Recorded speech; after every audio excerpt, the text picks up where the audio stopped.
మనం స్వాతంత్ర్య వీరుల గురించి మాట్లాడుకున్నప్పుడు ఎక్కువగా మెయిన్లాండ్ ఇండియా గురించే వింటాం.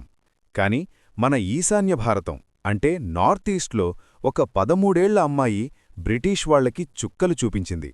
కేవలం 16 ఏళ్లకే ఒక సైన్యాన్ని తయారుచేసి తెల్లదొరల మీద తిరుగుబాటు జెండా ఎగరేసిన ఆ వీరనారి ఎవరో తెలుసా? ఆమె రాణి గైడిన్ల్యూ.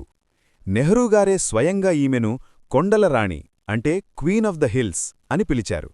అసలు ఈ చిన్న వయస్సులో ఆమె చేసిన పోరాటమేంటో ఈరోజు తెలుసుకుందాం. చిన్న వయస్సులోనే బాధ్యత. ఫ్రెండ్స్, గైడిన్ల్యూ 1915లో మణిపూర్లో పుట్టారు.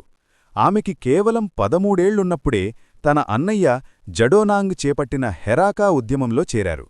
బ్రిటిష్ వాళ్లు గిరిజనుల మీద వేసే అక్రమ పన్నులను, మతమార్పిడులను ఆమె తీవ్రంగా వ్యతిరేకించింది. అన్నయ్య మరణం, రాణిగా బాధ్యత. 1931లో బ్రిటిష్ వాళ్లు ఆమె అన్నయ్యను ఉరితీశారు. కాని గైడిన్ల్యూ భయపడలేదు. కేవలం 16 ఏళ్ల వయస్సులో ఆ ఉద్యమానికి నాయకత్వం వహించింది. మణిపూర్ అడవుల్లో గెరిల్లా సైన్యాన్ని ఏర్పాటుచేసి బ్రిటిష్ పోలీస్ స్టేషన్ల మీద మెరుపుదాడులు చేసింది. ఆమెకున్న దైవభక్తి చూసి ప్రజలు ఆమెను ఒక దేవతలా, ఒక రాణిలా పూజించేవారు. అతిపెద్ద మ్యాన్హంట్. బ్రిటిష్ గవర్నమెంట్ ఆమెను పట్టుకోవడానికి ఎంతలా ప్రయత్నించిందో తెలుసా? అస్సాం రైఫిల్స్ సైన్యాన్ని రంగంలోకి దించారు.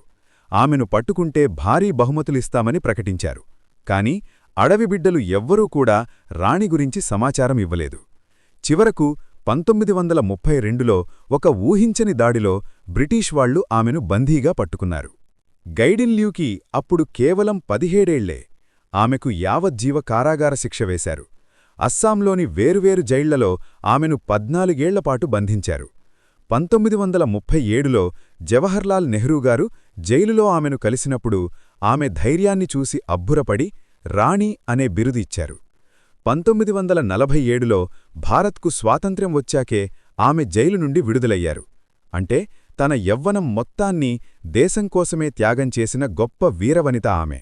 చూశారా ఫ్రెండ్స్, వయస్సుతో సంబంధం లేదు, దేశభక్తి ఉంటే ఏదైనా సాధించవచ్చని రాణి గైడిన్ల్యూ నిరూపించారు.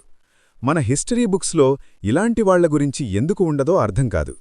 ఈ వీడియో ద్వారా ఈ మణిపూర్ వీరనారి కథ మీకు నచ్చితే వెంటనే లైక్ చేయండి. నార్త్ ఈస్ట్ వీరుల గురించి మన వాళ్లందరికీ తెలియాలి. అందుకే ఈ వీడియోను ఖచ్చితంగా షేర్ చేయండి. మరి నెక్స్ట్ వీడియోలో మన తెలంగాణ గడ్డపై నిజాం అరాచకాలను ఎదిరించిన చాకలి ఐలమ్మగారి గురించి చెప్పుకుందామా? కింద కామెంట్ చేయండి. This is Datta Sai, signing off. Jai Hind.